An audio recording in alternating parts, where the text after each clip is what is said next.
Bhopal gas त्रासदी की बरसी आज प्रदेश भर में रहेगी सरकारी छुट्टी। स्कूल कॉलेज भी रहेंगे बंद। सेंट्रल लाइब्रेरी में होगी सर्वधर्म प्रार्थना सभा। भोपाल में पुराने विवाद को लेकर दो पक्षों में हुआ खूनी संघर्ष। आरोपियों ने की घर में घुसकर जमकर मारपीट। पुलिस ने 3 लोगों को हिरासत में लिया। रीवा में बेखौफ बदमाशों ने की बैंक कर्मचारी की पिटाई। 3 दिन से फोन कर रहे थे और दे रहे थे धमकी। घायल बैंक कर्मचारी की स्थिति क्रिटिकल।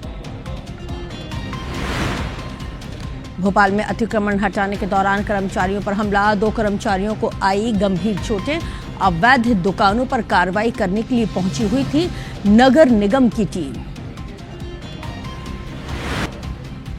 और भोपाल में IBC 24 के खास कार्यक्रम जनजातीय प्रज्ञा का भव्य आयोजन। मुख्यमंत्री डॉक्टर मोहन यादव ने की शिरकत। कहा, अंग्रेज चले गए, कांग्रेस छोड़ गए।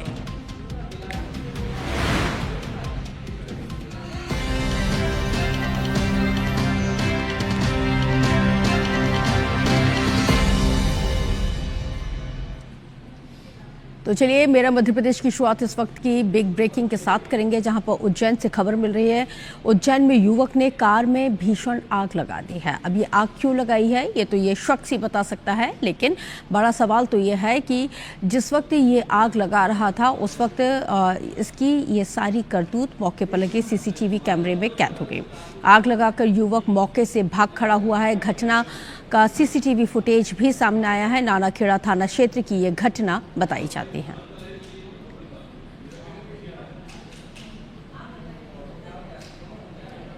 खबर राजधानी भोपाल से, जहां पर अतिक्रमण हटाने के दौरान कर्मचारियों पर वहां के स्थानीय लोगों ने हमला बोल दिया। MLB कॉलेज के पास जोरदार हंगामा किया गया है और हमले के दौरान आपको बताते चले कि एक कर्मचारी के चेहरे और दूसरे के हाथ पर कई गंभीर चोटें आई हैं। हेलमेट की अवैध दुकानों को हटाने के लिए कार्रवाई करने के लिए ये नगर निगम की अतिक्रमण की टीम पहुंची हुई थी, जिस दौरान वहां के स्थानीय लोगों ने इन पर हमला बोल दिया।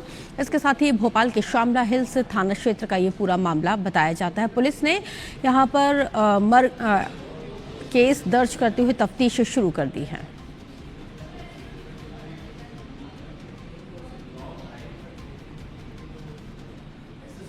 भोपाल में पुराने विवाद को लेकर 2 पक्षों में खूनी संघर्ष की जानकारी निकल के सामने आई है। इस दौरान आरोपियों ने एक शख्स के घर में घुसकर मारपीट की वारदात को अंजाम दिया और इस दौरान 4 लोग गंभीर रूप से घायल हुए हैं, जिनको इलाज के लिए अस्पताल में बाकायदा भर्ती किया गया है, जहां पर इलाज जारी है। पुलिस ने 3 आरोपियों को हिरासत में लेकर उनसे पूछताछ शुरू कर दी है। मामले को लेकर हिंदू संगठन के तमाम लोग भी हमीदिया अस्पताल पहुंचे, जहां पर उन्होंने पीड़ितों से बातचीत की और स्थिति का जायजा लिया है। अशोका गार्डन थाना क्षेत्र के अशोक विहार की ये पूरी घटना बताई जाती है।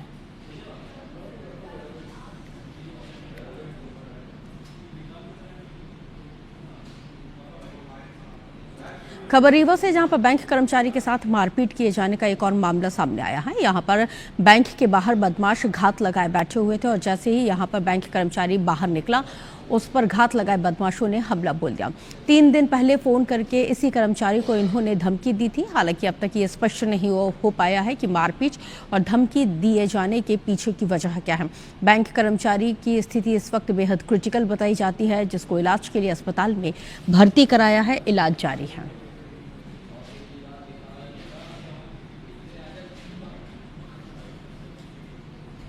खबर ग्वालियर से, जहां पर मामूली विवाद को लेकर एक दंपति ने बुजुर्ग के साथ बेरहमी से मारपीट की वारदात को अंजाम दिया। घटना विश्वविद्यालय थाना क्षेत्र के सिंधिया नगर की बताई जाती है। यहां पर बुजुर्ग के साथ मारपीट का CCTV फुटेज भी सामने आया है, जिसमें दंपति बुजुर्ग के साथ सरेराह चप्पलों से मारपीट की वारदात को अंजाम देते हुए नजर आ रहे हैं, जिसकी शिकायत बुजुर्ग ने बाकायदा थाने में दर्ज कराई है। बुजुर्ग का यह भी आरोप है कि पुलिस उसकी शिकायत को गंभीरता के साथ नहीं ले रही है और मारपीट करने वाले दंपति झगड़ालू प्रवृत्ति के बताए जाते हैं। समय से कार्रवाई नहीं हुई तो घटना की पुनरावृत्ति भी हो सकती है। तो वहीं पुलिस ने बुजुर्ग का आवेदन लेकर कार्रवाई शुरू कर दी है।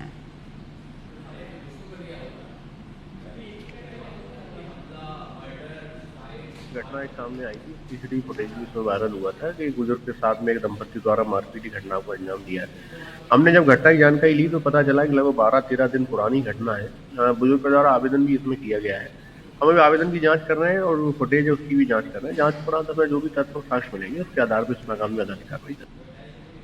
मैहर में एक भीषण सड़क हादसे की जानकारी निकल के सामने आई है। इस हादसे में 2 कार सवारों की मौत भी हो गई है, तो वहीं 4 लोग गंभीर रूप से घायल बताए जाते हैं। सभी को इलाज के लिए जिला अस्पताल में भर्ती किया गया है। बताया जाता है कि सभी मैहर मंदिर से दर्शन कर लौट रहे थे, तभी नेशनल हाईवे 30 के पास गाड़ी अचानक से बेकाबू हो गई और सड़क किनारे खड़े हुए ट्रक से जा टकराई है। टक्कर इतनी जबरदस्त थी कि कार सवार बुजुर्ग दंपत्ति ने मौके पर ही दम तोड़ दिया।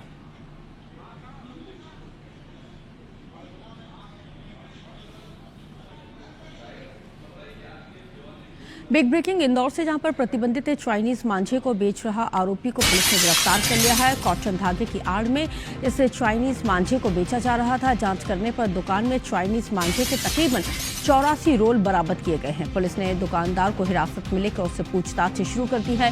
परदेशीपुरा थाना क्षेत्र के लाल गली का ये पूरा मामला बताया जाता है। तो देखिए, अभी कुछ दिन पहले ही आपको याद होगा कि एक शख्स रास्ते से गुजर रहा था और ये चाइनीज मांझे का जो धागा है उसके गले में आके वो लिपट जाता है, जिसकी वजह से गला कटने से उसकी मौत हो जाती है। और उसके बाद से जब स्थानीय लोगों के साथ पीड़ित परिजनों ने जोरदार हंगामा काटा, जिसके बाद पुलिस ने ये छापामार कार्रवाई को शुरू किया और इस प्रतिबंधित चाइनीज मांझे की दुकानों पर छापामार कार्रवाई करते हुए आरोपी को गिरफ्तार किया है।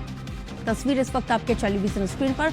कॉटन धागे की आड़ में इस चाइनीज मांझे को बेचा जा रहा था और आसपास के लोगों की शिकायत के आधार पर भी पुलिस ने यहां पर कार्रवाई को अंजाम दिया है। चाइनीज मांझे के 84 जो रोल हैं वो इस दौरान बरामद किए गए हैं। पुलिस ने दुकानदार को हिरासत में लेकर पूछताछ शुरू कर दी। परदेशीपुरा थाना क्षेत्र के लाल गली का ये पूरा घटनाक्रम बताया जाता है।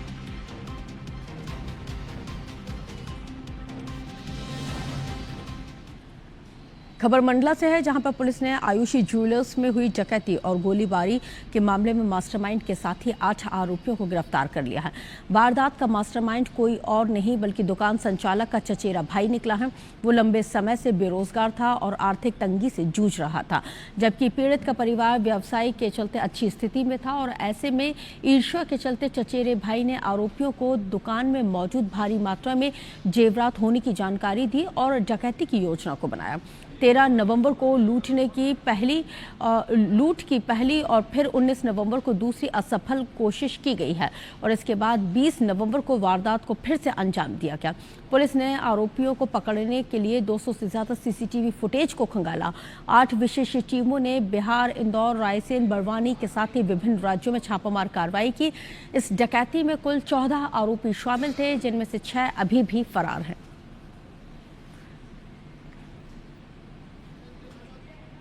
प्रथम दृष्टया जो अभी तक समझ में आ रहा है उसमें स्थानीय लोगों ने ही, जो मध्य प्रदेश के आरोपी हैं, उन्होंने उनके घर जाके भी ये करने का प्रयास किया था, पर घर वाले सतर्क थे तो उनकी सतर्कता से वो सफल नहीं हो पाए।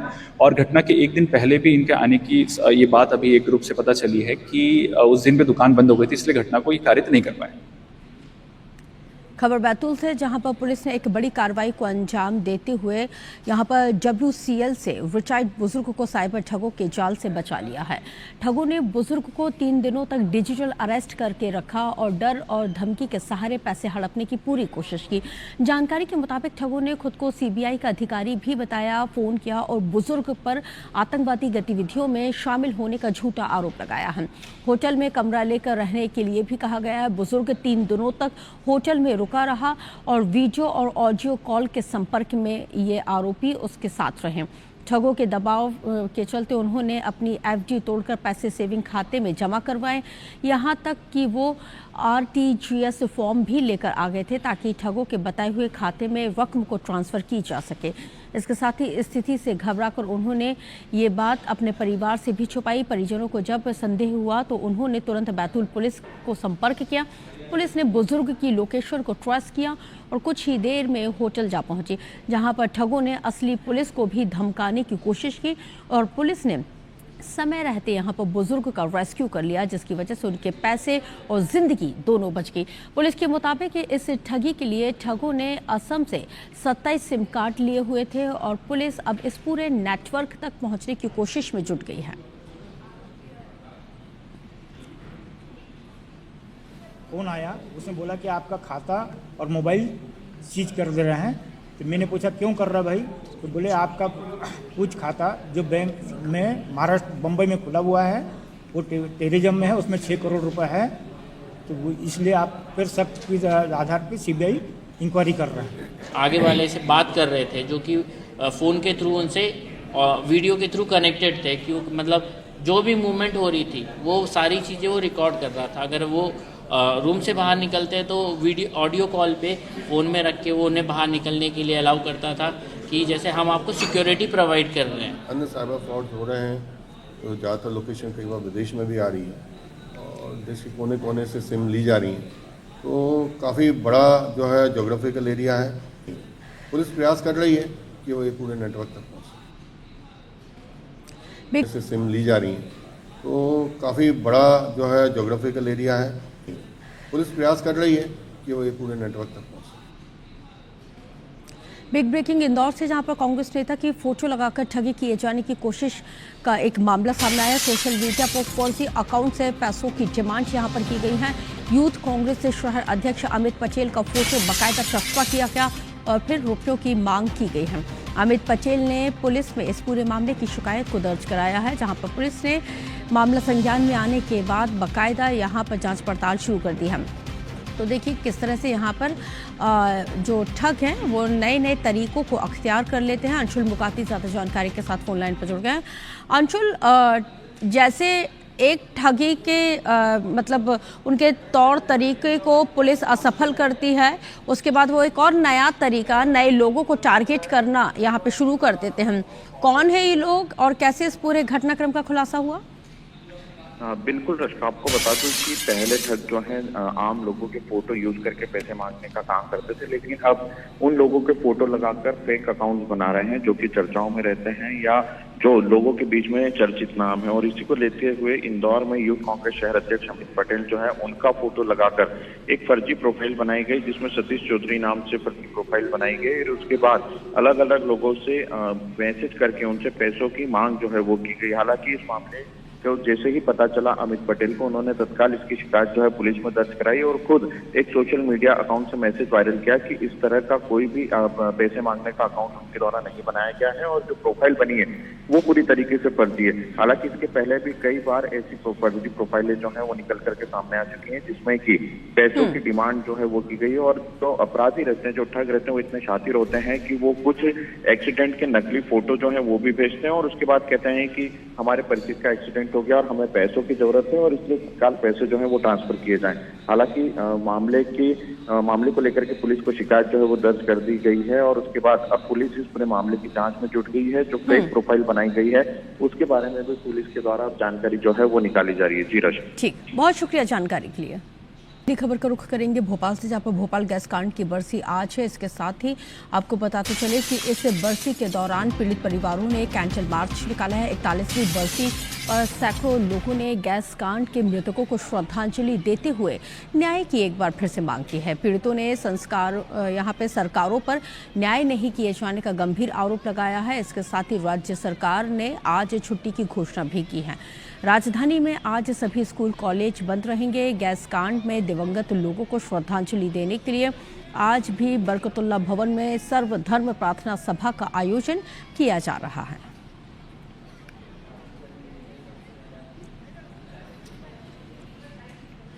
विदिशा में स्कूली बच्चियों के साथ अश्लील हरकत और छेड़छाड़ करने वाले आरोपी युवक को पुलिस ने गिरफ्तार कर लिया है। मामला बागरौत चौकी के अंतर्गत का बताया जाता है। यहाँ पर सब्जी बेचने वाला एक शख्स से ठेला लगाने वाला हलीम पहले सरकारी स्कूल की बच्चियों को टॉफी देने के बहाने अपने साथ ले जाता था और फिर उनके साथ अश्लील हरकतों को अंजाम देता था। स्कूल प्राचार्य की शिकायत के आधार पर पुलिस मौके पर जा पहुंची है और आरोपी को गिरफ्तार करते हुए पुलिस ने उसका सरेआम जुलूस निकाला है और ये बेहद ज़रूरी था। आरोपी हलीम सागर जिले के राहतगढ़ का रहने वाला बताया जाता है।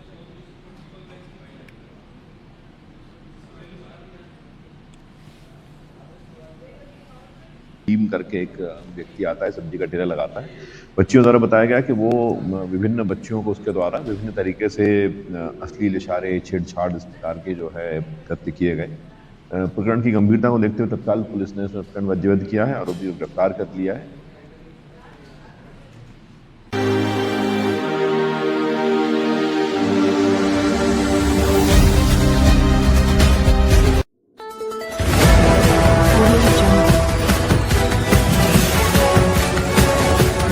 MP लाइव टीवी आपको रखे अपडेट, सच जो हम आपको बताएंगे। ऐसी ही तमाम खबरों से अपडेट रहने के लिए MP live TV news channel को सब्सक्राइब करना ना भूले।